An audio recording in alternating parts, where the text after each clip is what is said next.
Hi, Jensen girls. Bebop has been reading you guys stories, so today I'm going to read you one. We're going to read the true story of the Three Little Pigs.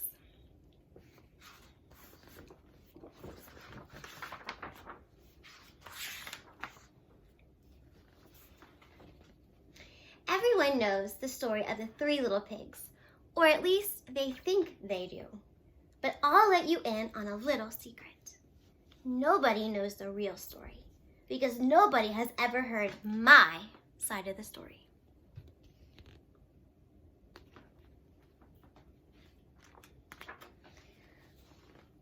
I'm the wolf, Alexander T. Wolf. You can call me Al. I don't know how this whole big bad wolf thing got started, but it's all wrong. Maybe it's because of our diet. Hey, it's not my fault wolves eat cute little animals like bunnies and sheep and pigs. That's just the way we are. If cheeseburgers were cute, folks would probably think you were big and bad too.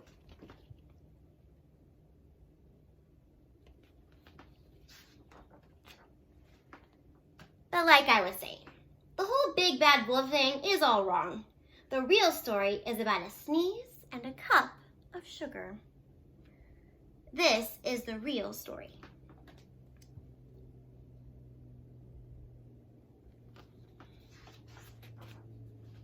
Way back in Once Upon a Time, I was making a birthday cake for my dear old granny.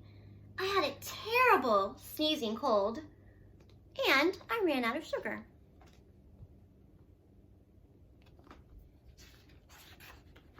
So I walked down the street to ask my neighbor for a cup of sugar. Now this neighbor was a pig. He wasn't too bright either. He had built his whole house out of straw. Can you believe it? I mean, who in his right mind would build a house of straw?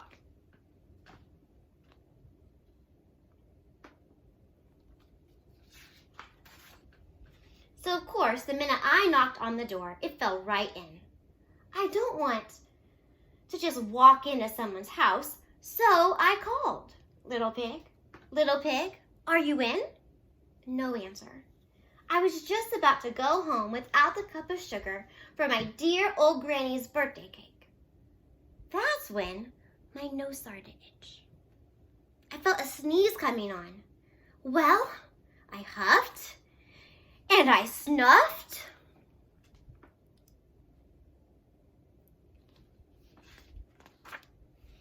And I sneezed a great sneeze.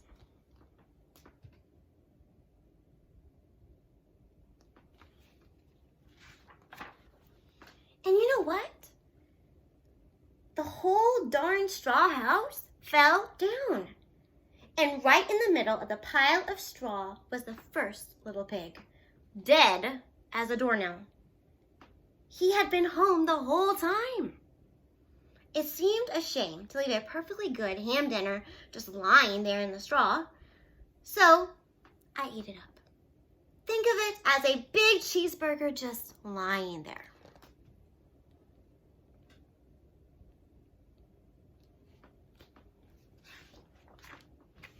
I was feeling a little better, but I still didn't have my cup of sugar. So I went to the next neighbor's house. This neighbor was the first little pig's brother. He was smarter, but not by much. He had built his house of sticks. I rang the bell on the stick house. Nobody answered. I called, Mr. Pig, Mr. Pig, are you in? He yelled back, go away, wolf. You can't come in. I'm shaving the hairs on my chinny chin chin.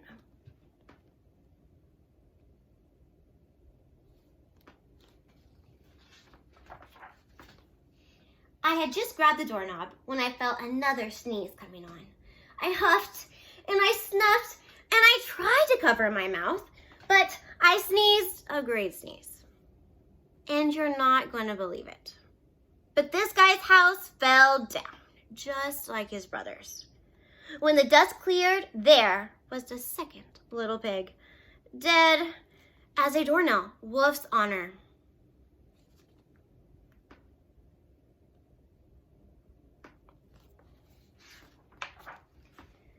Now, you know food will spoil if you just leave it out in the open. So I did the only thing there was to do. I had dinner. Again. Think of it as a second helping. I was getting awfully full. And my cold was feeling a little bit better.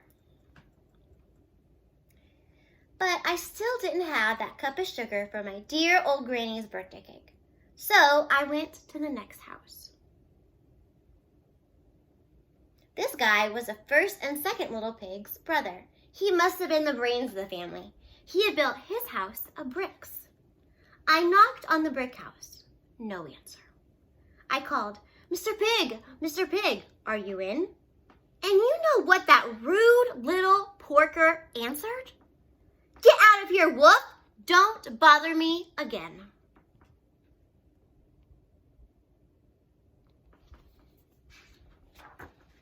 Talk about impolite.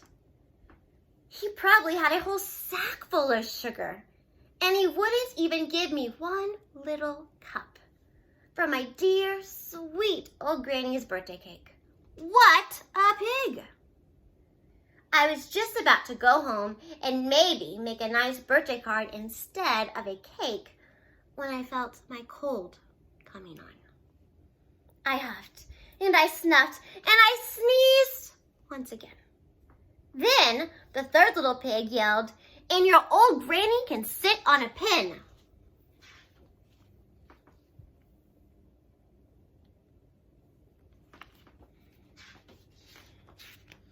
Now, I'm usually a pretty calm fellow, but when somebody talks about my granny like that, I go a little crazy.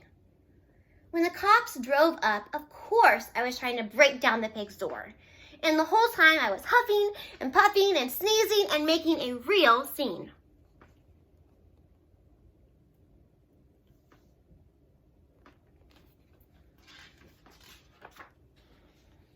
The rest, as they say, is history. The news reporters found out about the two pigs I had for dinner. They figured a sick guy going to borrow a cup of sugar didn't sound very exciting, so they jazzed up the story with all of that huff and puff and blow your house down stuff, and they made me the bad wolf. That's it. The real story. I was framed.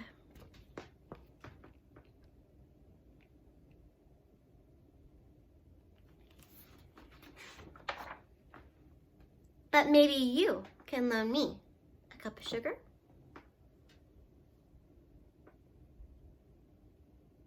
All right. Love you, Jensen girls. Hey girls, I hope you enjoyed Aunt Sam reading you a book. We love you. Bye. Bye-bye.